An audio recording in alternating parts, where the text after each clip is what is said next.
Let's start with something different today. We're going to talk about the conflict or the tension or the hypocrisy or the double standard that exists between two sides of the left wing. Tell me if this is interesting. Tell me if you're interested in more segments like this. Now, here are the two wings of the left that I want to compare today. You have your anti-capitalist left, and then you have your woke left. And I'm not using any of these terms pejoratively. By the anti-capitalist left, we mean the anti-capitalists, the Marxists, the communists, the socialists that exist in that space. And by the woke side, I mean the critical, postmodern, identity-based left. I'm going to tell you what each subscribes to, and then we will talk about this. Now, there are many on the left who casually believe themselves to be both anti-capitalists and woke, or maybe we call it a postmodern critical identity part of the left. What I want to argue today is that these are two fundamentally different ideologies that actually conflict significantly with each other. And many of the people on the left who at least believe that they are both anti-capitalist and woke as defined by critical postmodern are maybe, I don't want to say confused, but maybe just unaware of what these ideologies are. So let's start first with the anti-capitalist left. Sometimes they are Marxists or communists or socialists. The core idea here is we are against capitalism at its core. Now, they aren't exactly the same. Marxism, based on the theories of Karl Marx, criticizes capitalism's inherent inequality. It foresees a class struggle that will eventually lead to a classless society. Communism is a political and economic ideology. It wants a society where property is publicly owned. Everybody works and is paid according to their abilities and their needs. And then socialism may be the least extreme of these, for lack of a better term, and socialism wants to socialize the means of production and distribution and exchange. It should be regulated by the community as a whole, not by the government, as communism might say, but by the community as a whole. So that's our anti-capitalist side. We then have the woke, critical, postmodern identity side. And this has its roots in becoming awakened to social injustice, especially as related to race and other identities. It now has kind of broadened, and it means we are most concerned with social inequality, and that includes inequality based on gender, inequality based on sexuality, race, ethnicity, and other forms of identity. And the critical postmodern identity-based ideas really come out of critical theory and postmodernism. It's a very different origin than the anti-capitalist ideology. And the critical side of this focuses on power dynamics, social construction of identity, critiquing universal narratives, emphasizing the lived experience of the individual. That's where identity politics come from, and recognizing the inequalities that come from identity. So the tension between these two sets of ideas is not trivial. If we think about economic ideas versus identity focus, on the anti-capitalist side, the focus is we have a class struggle based around economic inequality. We want to redistribute wealth to achieve a classless society. On the woke, critical, postmodern side, the priority is identity and cultural dimension of inequality. So the emphasis is we recognize and we validate identity and experience. There's much more of a focus on race and other identity factors. That's a significant difference in approach, and we'll get back to that. If we talk about universalism versus particularism, Marxism and anti-capitalism is far more universal in its approach to societal change. We have shared economic conditions. We need class solidarity. It's much more reductionist economically. On the other hand, when we talk about woke and critical identity, it's about the particulars of this group has this experience based on race, gender, and sexuality. This other group has a very different experience. And even all middle-class people have very different experiences, and thus the approach should be different based on race, sexuality, gender, etc. One other element of difference, materialism and culturalism. The Marxist anti-capitalist critique is materialist. It focuses on the economic structure, the relationships between classes. The woke critical identity perspective, on the other hand, is way more culturalist. It wants to examine language and, Latin X. Latin X is something that exists on the woke critical side. Latin X is not something you would find on the anti-capitalist Marxist side. Cultural practices and how they perpetuate inequality, etc. Okay, now let's be thorough. Can you synthesize both of these ideologies into something that kind of encompasses both? You can certainly do it, right? I mean, you can basically say, I'm both anti-capitalist and woke. My critique in general is an anti-capitalist critique, but then you layer identity on top of it, and I want to kind of deal with both. You can do that. The problem is that it's a little bit low effort to find what are actually two competing ideologies based on very different scholarship and say, I kind of subscribe to both where they overlap. And especially it can be difficult to do because you come up against really specific conflicts when you look at particular issues. So like, for example, if we look at free speech and cancel culture, there is a tension between advocating for free speech and in general, you see free speech as a value upheld by traditional leftists. There's a difference between saying we're going to uphold free speech, period, as essential to democratic society and to class struggle, versus, on the other hand, the view that is more common on the woke critical postmodern side, which is sometimes you've got to deplatform, sometimes you've got to cancel. We need to consider that as a tool. And what that can lead to is a conflict in terms of what's the acceptable discourse. When we talk about criticisms of capitalism or discussions about identity, if you have this conflict as to the speech is part of the class struggle, the proletariat has it, and we need to maintain it for everybody, versus actually sometimes you've got to deplatform, sometimes you've got to cancel, sometimes you've got to limit. You might have a speaker advocating for radical economic reforms and they get invited to a university. But if they don't consider that race, gender, and sexuality are a part of that, you may see the woke critical side say, this is not someone who should be allowed to speak because their view reduces to class and doesn't include those identity elements. Okay, that's an example. I'll give you another example.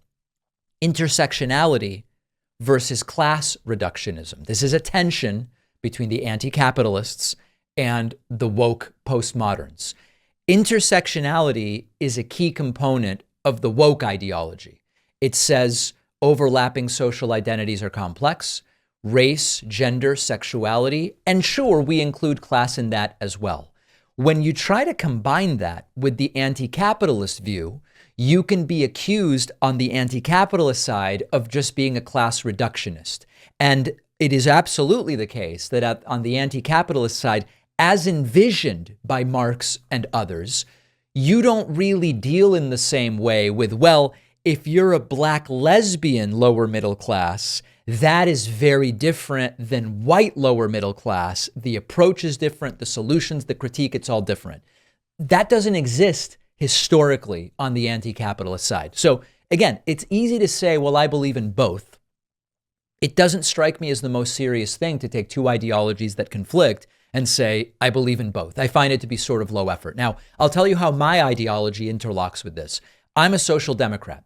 Social democracy diverges from both anti-capitalist and woke critical identity-based ideology.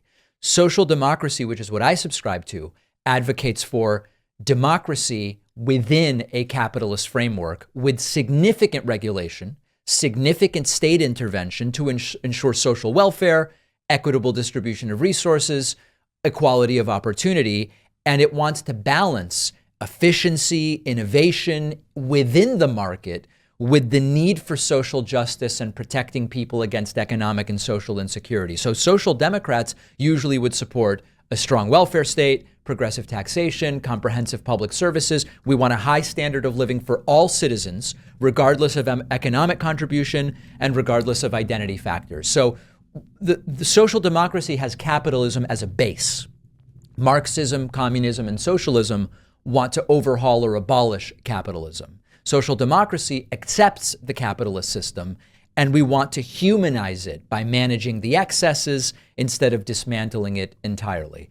Reform over revolution is a big difference as well. Social democrats want to reform through democratic means the problems that we have.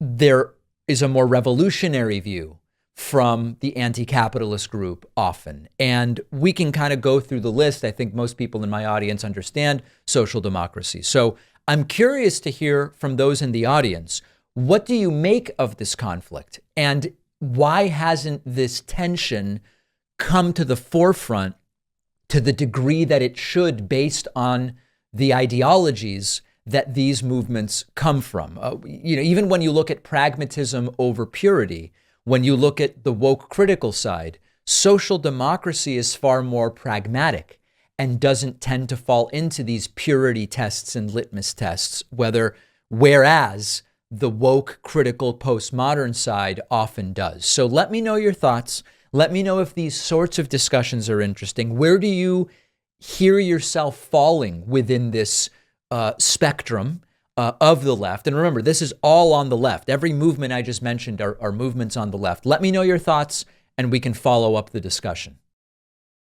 Failed former President Donald Trump spoke to the National Association of Christian Communicators the other day. This is the worst we have seen him, slurring, ending the speech quickly and getting off the stage rather than doing the normal wind down, and even showing up late for unexplained reasons and starting off very slurry. This speech has now led to psychiatrist Gartner saying Trump seems to be suffering from gross dementia. We'll get to that a little bit later. Here is the start, and I have to say, this is as disoriented and slurry as we have seen Trump. There was no way I was going to miss this. The plane was coming in.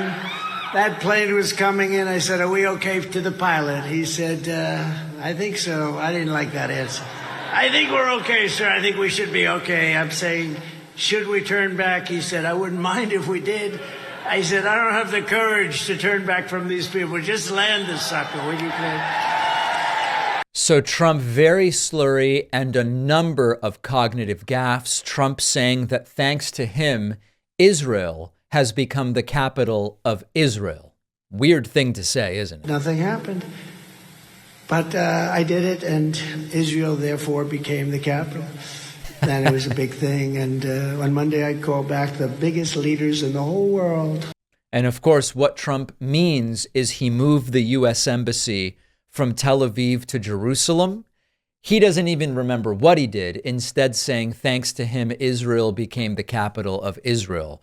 Trump with that glitch that often happens on the word evangelical, and we're not going to play all of these, but there were a bunch of these during this speech. Love of Christ, the stories of the Holy Bible, and the voices of famed evangelical people and evangelists like the late, great Pat Robertson, who was.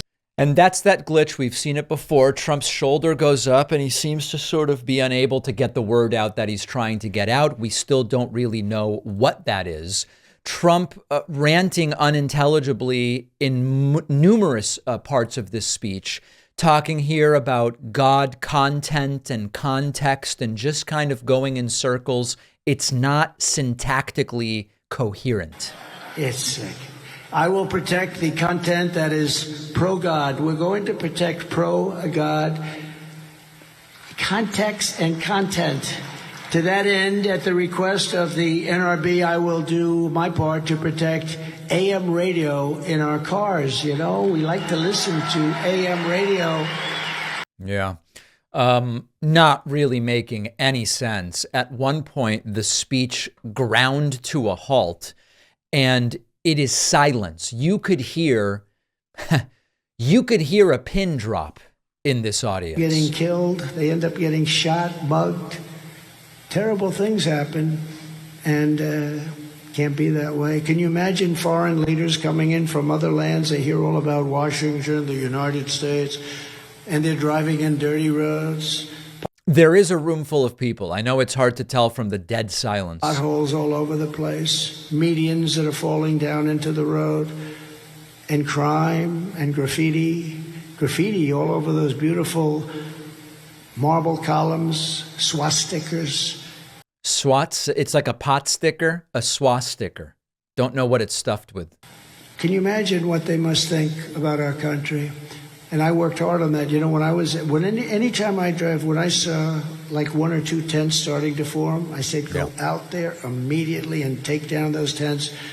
So anyway, the crowd, it's almost like there's no crowd, but there is a crowd. Trump at one point making the really interesting declaration that you've got men, you've got women, and you've got religion. Those are your three categories. They have to have a political voice. You know, if you think about it, you have men, you have women, and you have religion. If you look at it, you have more than the men, you have more than the women. Right. You know, I have to admit, that's not something I've ever really considered.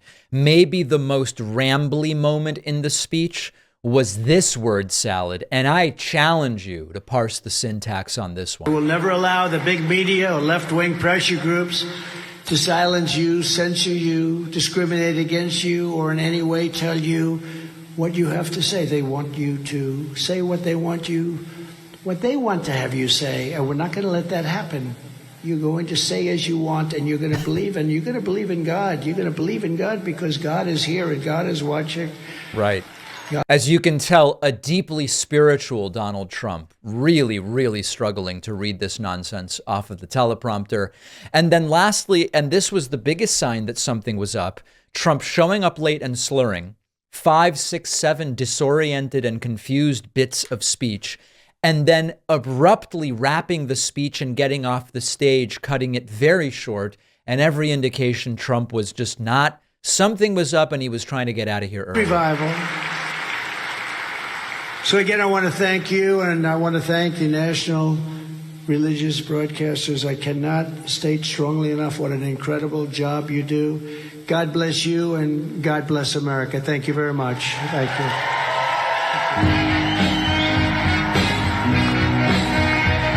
And there it is, and then Trump just leaving. So the warning signs continue to grow. I mean, this is not, I'll be the first to tell you, Biden sometimes says things that don't make a whole lot of sense. But this is just as bad as any of it and extended. And while reading the speech, Trump seems confused by the words and gets lost in his own head. We now are again starting to see medical professionals say something is wrong here. And I want to talk about that next. Dr. John Gartner has been a guest on this program before. And he is now weighing in on the difference between what is going on with President Joe Biden and what is going on with failed former President Donald Trump. Now, to be clear, Gartner has not examined either of these individuals. Some will write off what any mental health professional says based on the Goldwater rule. As we have spoken about with Dr. John Gartner, the Goldwater rule was put in place for very specific reasons. They are not necessarily medically relevant here. This is just the opinion of one guy. And what Dr. John Gartner now says is that Joe Biden's brain is aging while Trump's brain is dementing, and that there is a, quote, fundamental breakdown in the ability to use language. There's an article in Salon, which we will link to from a couple of days ago, written by Chauncey DeVega, and it quotes Dr. John Gartner, who has been on this program before. And what the article says is President Biden is old is an easy, lazy, familiar, and comfortable narrative. It's sensational and gossipy, maintains false balance, fairness, both sidesism, and objectivity, and it allows the mainstream news media as an institution a measure of protection against retaliation by Trump if he takes power in 2025. The idea is if you focus on Joe Biden's mental health and age, you both normalize what's going on with Trump, and you also can argue that these are not politically motivated claims being made about Donald Trump. In comes Dr. John Gartner. And Dr. John Gartner, let me actually find the critical element of here. He says, I had to speak out now because the 2024 election might turn on this issue of who is cognitively capable, Biden or Trump. It's a major issue that will affect some people's votes. Not enough people are sounding the alarm based on his behavior. In my opinion, Donald Trump is dangerously demented. In fact, we are seeing the opposite among too many in the news media, the political leaders, and among the public. There is also this focus on Biden's gaffes or other things that are well within the normal limits of aging. By comparison, Trump appears to be showing gross signs of dementia. Dr. Gartner says this is a tale of two brains. Biden's brain is aging. Trump's brain is dementing. Examples that John Gartner gives, and I encourage you to read this whole article. He talks about phonemic paraphasias, which is the substitution of non-words for words that sound similar.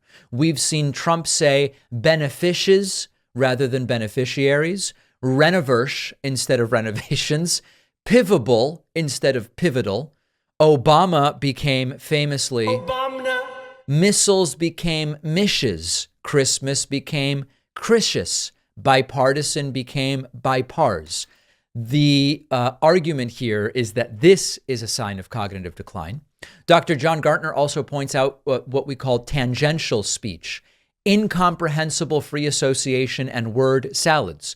We've seen that many, many times. So here's the bottom line. I am completely open to the suggestion that Joe Biden is experiencing age-related decline of some kind. But we have to be honest and acknowledge whatever Trump is suffering from is just as bad. And Trump's the one with the dangerous authoritarian ideas who would put dangerous yes people around him. Biden's not. So if they're both demented, and by the way, cognitive decline and dementia are two different things. If they're both demented or in cognitive decline, Biden's the obvious choice. If Biden's the only one in cognitive decline, Biden's still the obvious choice because of how lunatic authoritarian Trump's ideas are. And so there's really very little to think about. Now, we're going to try to have Dr. Gartner on the show soon to expand on these ideas. We will link to the article. Take a look at it. Let me know what you think. It is not the most settling stuff. Today, we'll be speaking with Phil McGraw, also known as Dr. Phil, host of Dr. Phil Prime Time on Merit Street Media, and author of the new book, We've Got Issues, How You Can Stand Strong for America's Soul and Sanity. You know, I'm very interested to speak to you today because in preparation for our interview, I've been watching some of the Fox News appearances, looking at the book, etc. I never really saw you as a guy who delved into political issues per se. You seem more willing, interested, and I must say, maybe more conservative than I thought you were. Is that a fair assessment? Not at all. Okay. Because I am so not political, you can't even believe it.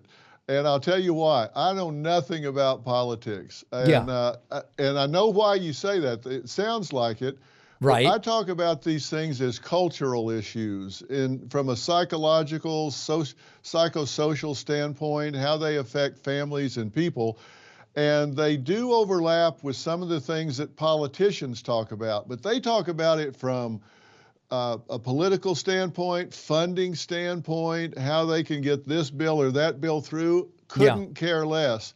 But I am interested in those issues in terms of how they impact families in their day-to-day pursuit of life and peace and being able to raise their family in a healthy environment. So there's a lot of overlap, but I don't talk about it from a political standpoint because I frankly don't know enough about the politics of it all. That's I'm just willing to admit that. I'm just willing to admit it. I don't think a lot of other people know either. I'm just willing to admit it. I don't want to make this like, famously there's this story of literary critics were talking about the symbolism in Ray Bradbury's Fahrenheit 451, and he would tell them, that's not at all what I meant. And so I don't want to make this where I tell you about how political all the stuff you say is, but the reason why I say it is a lot of the language in the book and when you talk about issues like immigration and culture and others, it seems as though it alludes to going back to the good old days, individual decisions in the style that many Republicans now talk about with regard to schooling and parenting, et cetera. But you're saying it's just not the case.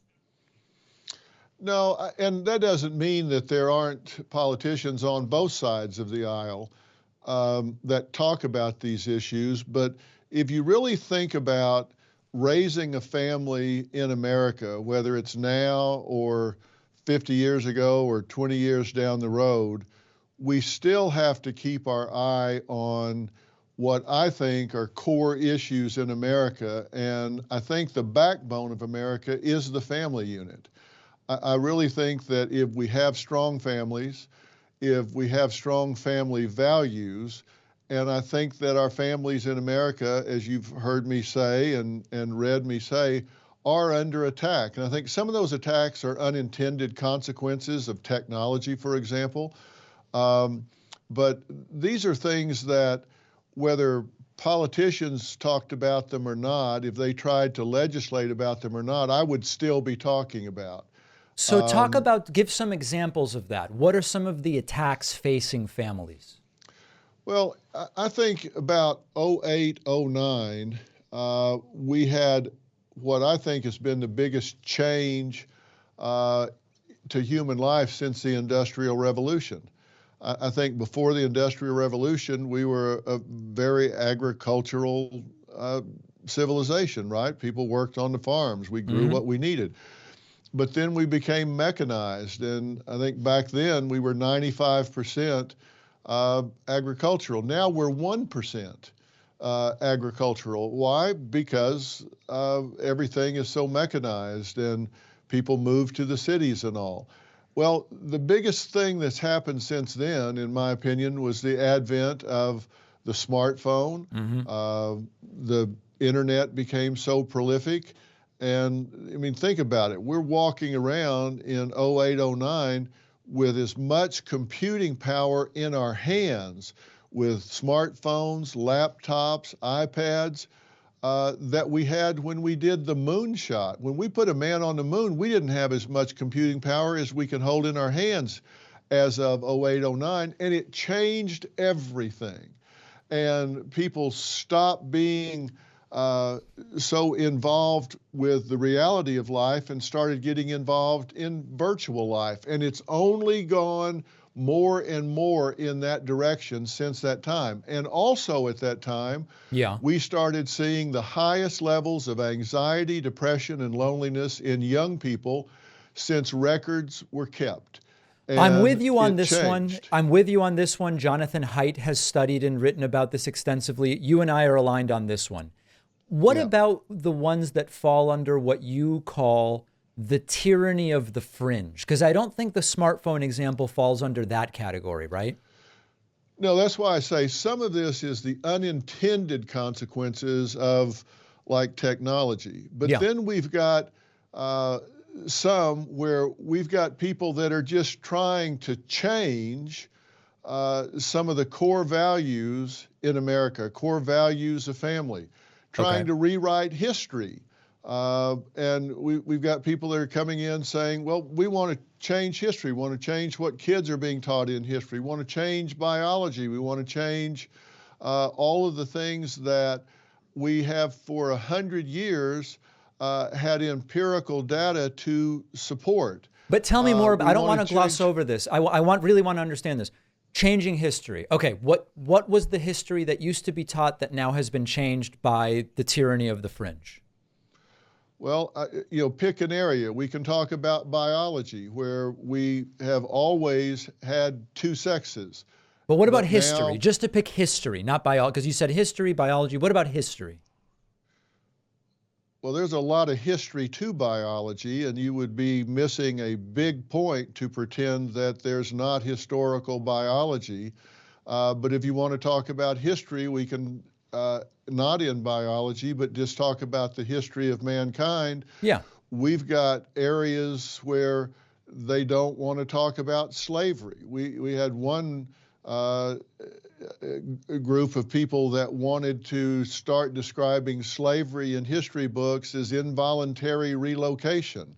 Right. This was not involuntary relocation. This was slavery. And we've got people that are wanting to rename schools because people that were doing what were the mores and folkways of the times now would clearly be doing things against the law, certainly against mores and folkways, because they were slave owners at the time, are saying, well, now we have to tear down these statues, we have to rename these schools, and we don't want to teach about them.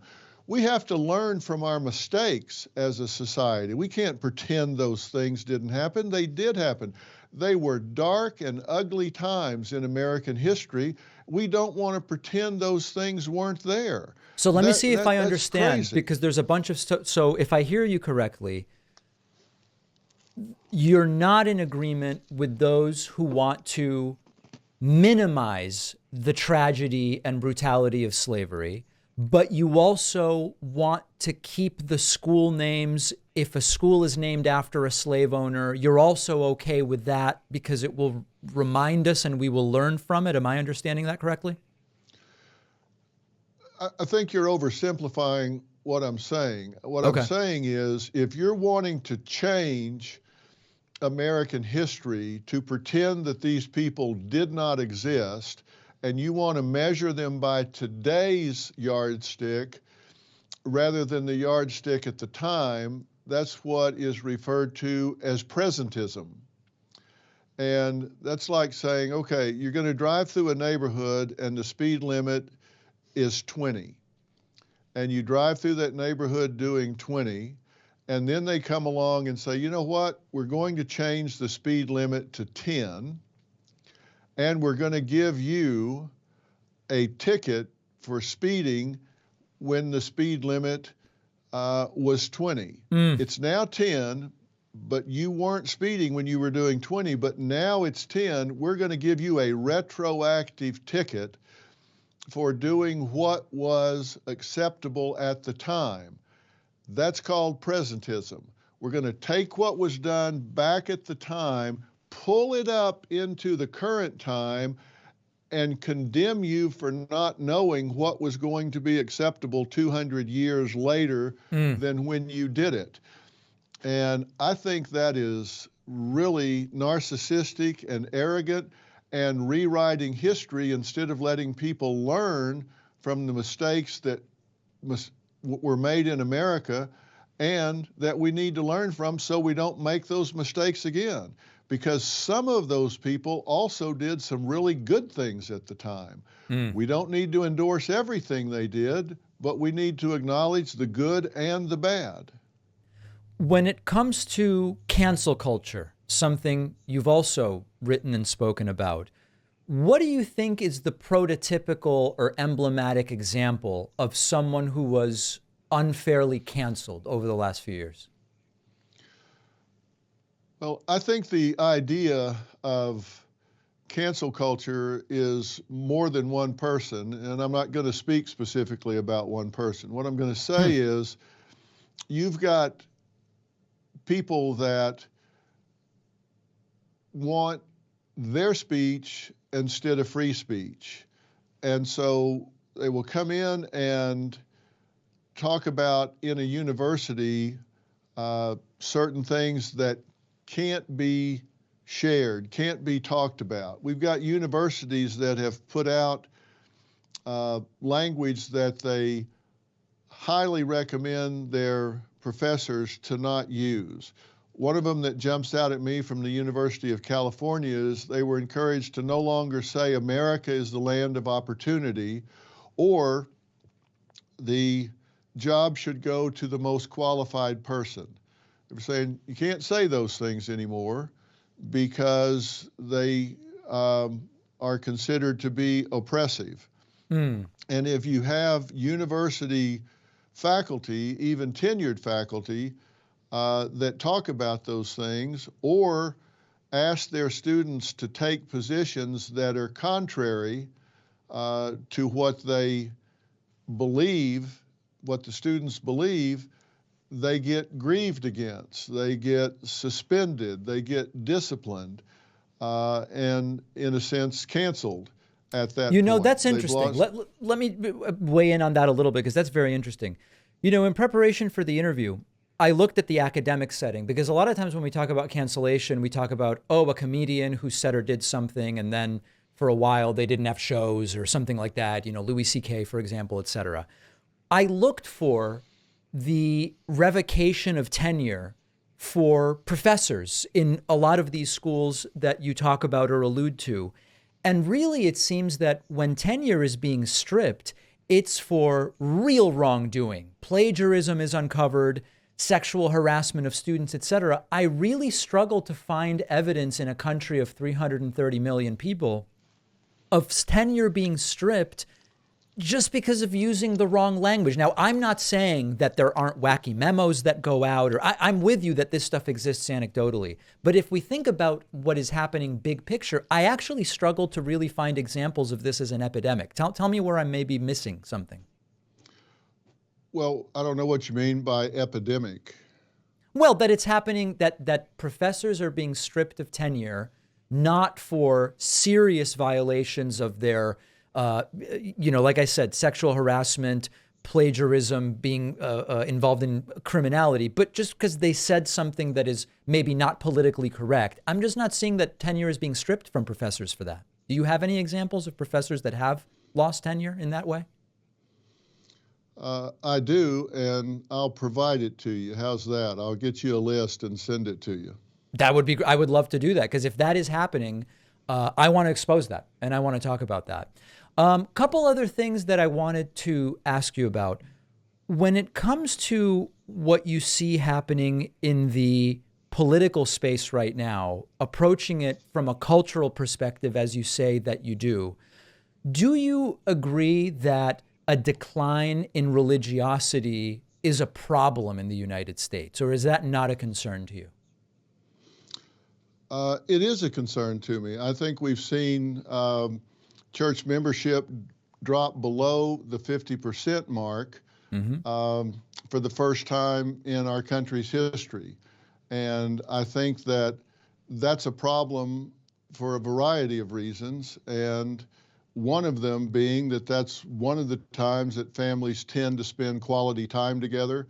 It's time that they put their phones down. It's time that they usually got together and would go do something as a unit and focus on values that were constructive to the family. There was often meditation time involved. There was often discussions about what was discussed in church that day. They often had Sunday dinner together afterwards and spent quality time like they did no other time during the day. And I think it also is a product of our lessened birth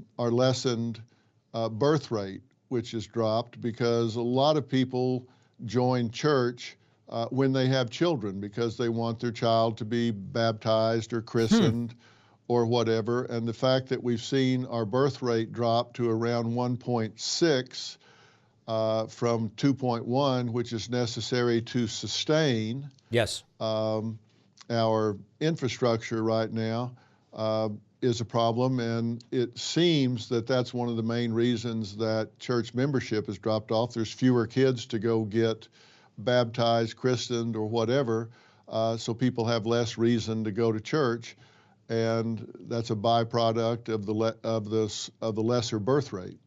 What do you make of the correlation, anyway, that as church attendance has declined, which you rightly point out, the rate of violent crime and murder in the United States has also been declining? Do you think there's anything because a lot of times the claim is made that as you remove God, whether it's from school or whatever, bad things happen, crime rates go up, etc. But we continue to see violent crime rates decline in the United States, correlating with decreased church attendance. What do you make of that?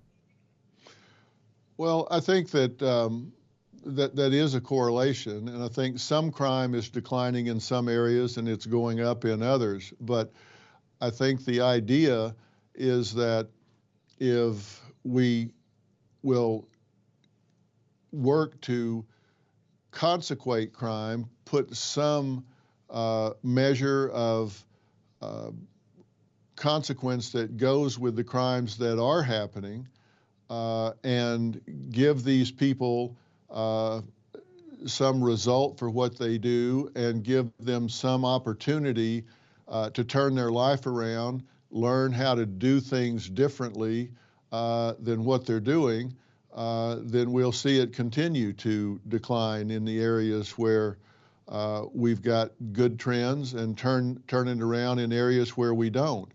But what I think is most important, particularly among our young people, is that we make sure that our parents are involved in our kids' lives so they don't get started in even misdemeanor crime right now. That's shoplifting, for sure. Shoplifting is up, and these are misdemeanors, a lot of which don't get prosecuted. And you wonder, a lot of this is happening with young kids, and I fear they're getting exploited by gangs, and you wonder, where are their parents? Mm-hmm. If they are vulnerable to gangs using them to go do shoplifting, which annually is over $100 billion a year in terms of overall loss and shrinkage from corporations, then somebody's doing that, and a lot of it is organized crime, and they're exploiting young people to do it because they know there's not a lot of consequence for it. And you got to wonder, where are their parents? Do they know what they're doing? Are they talking to them about this? Are they discussing it with them so that they don't get caught up in that? And that's not a violent crime most of the time, but it's still a crime, and it speaks to the values that they're holding or not holding.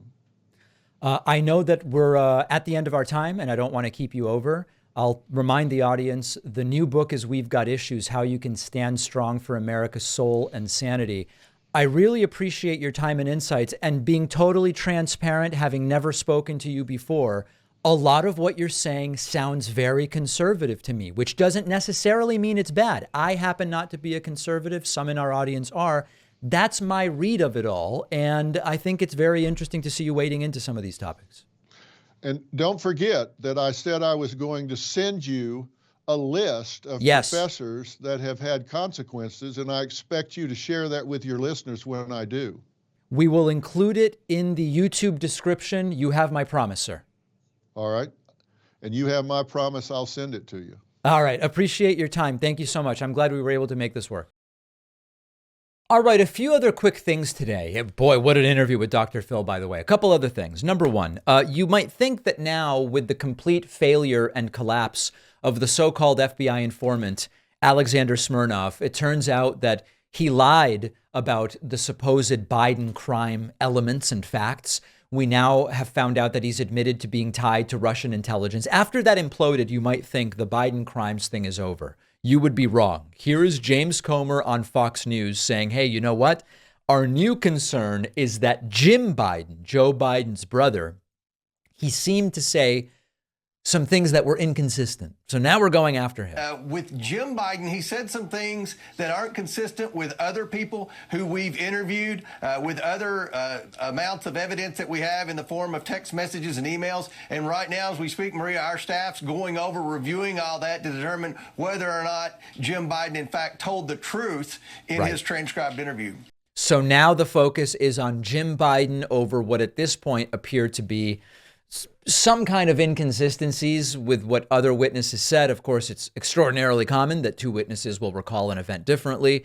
And now Comer brings up his new star impeachment witness, a guy who's in prison right now. Chairman Comer, your Democrat colleagues are mocking the investigation. You know that. They say it's all. And it is worthy of mockery, that's for sure. Russian disinformation. So give us your take on Mr. Smirnov now being indicted and saying that a Russian passed on the story. And I also want to get your take on this latest information that you have gotten from Mr. Galanis, who... Yes, Mr. Galanis is in prison. He's convicted. Still in prison? Mm-hmm. Yeah, all we knew about Smirnov was the 1023 allegation. We knew from FBI sources that the FBI had never investigated it. And all we knew was what Christopher Wray told us, that this informant was one of their most trusted and highest paid in the Bureau, and he had been in that position for over 10 years. So that's all we knew about him. He wasn't an important part of the case, but it was a tip that we should investigate. We are not going to leave any stone unturned. We're going to investigate. All right. Anyway, you don't even need to hear the whole thing. It's Now they're shifting to a guy who's in prison as their new star witness. They seem committed. They don't seem to care what the facts are, and we have to keep our eye on the ball. There is still no evidence linking Joe Biden to alleged wrongdoing by Hunter Biden, and there is still no evidence of any wrongdoing by Joe Biden. That's where we are. This stuff is getting increasingly less attention because just about everybody but Maria Bartiromo seems to have figured out there is simply nothing here. So we will follow it. They may indeed be committed to impeaching Joe Biden, but every element of this alleged story crumbling. Nikki Haley was asked during a recent press conference, can you name a single state that you can win? And Nikki Haley could not. And there's some interesting stuff to discuss here. So let's watch the clip and then talk about it. Whether it is here in Michigan or any of the upcoming states that you are campaigning in, today, which state can you tell us that you can definitively win? We have 21 states and territories that are getting ready to happen. Why don't we wait and see what happens? We don't have to have a crystal ball and say this is going to happen or that's going to happen. We don't live in Russia. We don't anoint kings. We have elections. Let people vote. But can you name a single state you can win? I can name that 70% of Americans don't want Donald Trump or Joe Biden. That's a pretty big number. I can name that 40% of Republicans in all our early states don't want Donald Trump. That's a point that you need to talk about. Those things matter. 60% of Americans think Donald Trump and Joe Biden are too old. Talk about that. Instead of talking about what we think is going to happen, let's talk about what the American people have told us. Ambassador. The Marquette poll that shows that Donald Trump can't beat Joe Biden and that I defeat Joe Biden by 18%. All right. So for a couple different things. The answer is Nikki Haley doesn't have a single state she can win. I mean, what I mean by that is there's no polling showing she's going to win a single state. We have Super Tuesday coming up next week. It doesn't appear that Nikki Haley will win even one state. And so there really are two sides of this. How on earth can you become the nominee without winning a single state? On that basis, she can't win. On the other hand, it is absolutely the case that 40% of Republicans not wanting Donald Trump, she got roughly 40% of the vote in New Hampshire, she got roughly 40% of the vote in South Carolina, her home state. That is significant. That is meaningful. It should really make the Republican Party consider what to do, given that much of that 40% who supports Nikki Haley will not vote for Trump under any circumstances if he is the nominee rather than Nikki Haley. So that's... what do you do with that? That is, if you're the Republican Party, how do you deal with that? Now, there's this also, on the other hand, on the third hand, Nikki Haley says 70% of Americans total don't want Trump or Biden. But almost nobody wants Nikki Haley. And what I mean by that is she's getting 40% of the Republican primary vote, 40% of the Republican primary vote. And they are about 45% of the total voting base. So the people voting for Nikki Haley in the primary are around 18% of the electorate extrapolated. Now, of course, it's more complicated than that. There are people voting Trump who would vote for Nikki Haley if she were the nominee. There are probably some people who would vote Biden over Trump, but would vote Haley over Biden. I know a couple of them. I have a couple of friends in that category. So it's a little more complicated. But when she says 70% of the country doesn't want Trump or Biden, we only know that about 18% of the country wants her. So that's also not a winning scenario. But we have unique circumstances here. And as I've explained before, and people write in and they say I'm being sort of glib, or when I say she's sticking around in case Trump dies or is in prison. And that's the reality. I don't know how else to say it. She's pointed out Trump's significant decline. We know Trump's not healthy. We know Trump is facing 4 different trials, some of which may be adjudicated before the election. Could Trump really be sentenced by then? Probably not, but maybe he could, and he just wouldn't be reporting to prison. I mean, we just don't know. But we have these unique circumstances where she is incentivized to stick around, even if she has not a single state that she is likely to win, because of the unique circumstances here and because we've never seen anything like it. So she's right in some sense. She's distorting in another sense. You know, the poll where she says she beats Biden by 18, but Trump loses. That is a hell of an outlier poll, certainly not representative of most of the polling. But I want her to stay in. Her staying in helps Joe Biden in the long run, I think is pretty clear. It angers Trump. It forces Trump to continue spending at least some money that he increasingly doesn't have to try to keep Nikki Haley from making a serious run against him. And so I hope she stays in. I see no path to victory for her, but that's her problem, not mine. We have a voicemail number. That number is 219-2-DAVID-P. I don't think we've ever had a voicemail like this. You are going to hear a car accident in this voicemail. A guy calls up to wildly attack me. And then there seems to be a car accident in the background that I can't tell if this guy is involved in. So let's start with the substantive elements of the voicemail, and then we will get into the car accident part. Hey, I'm David Packman. I think I'm some big-time hot shit, but really I'm just pandering to a bunch of brainwashed, brain-dead liberals. So the first funny thing here is, obviously, we are reaching more than just people on the left, as evidenced by the relentless number of right-wing attacks that I receive on the show. If this show were only watched by left-wingers, I wouldn't be getting thousands of messages, comments, tweets, and all of it a day from right-wingers about the show. So wrong on, swing and a miss on the first one. That are just going along with the same song and the same dance. So the idea that all of the leftists in my audience are of the same mind is obviously untrue. In fact, there are major conflicts among my audience. My audience has conflicts between the capitalist and anti-capitalist wings. Look at my subreddit. That's a big area of contention. My audience has conflicts with regard to views on the Israeli-Palestinian conflict. Major differences within my audience, all on the left.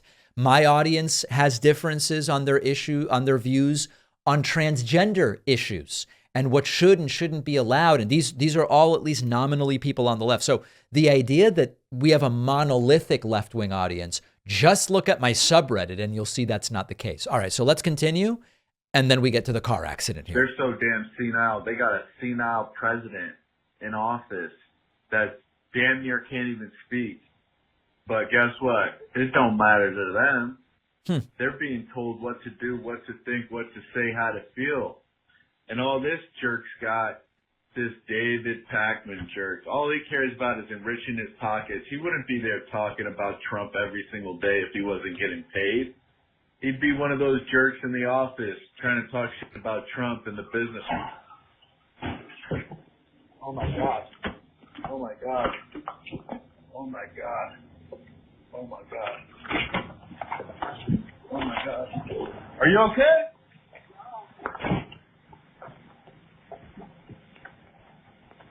Are you okay? Are you okay?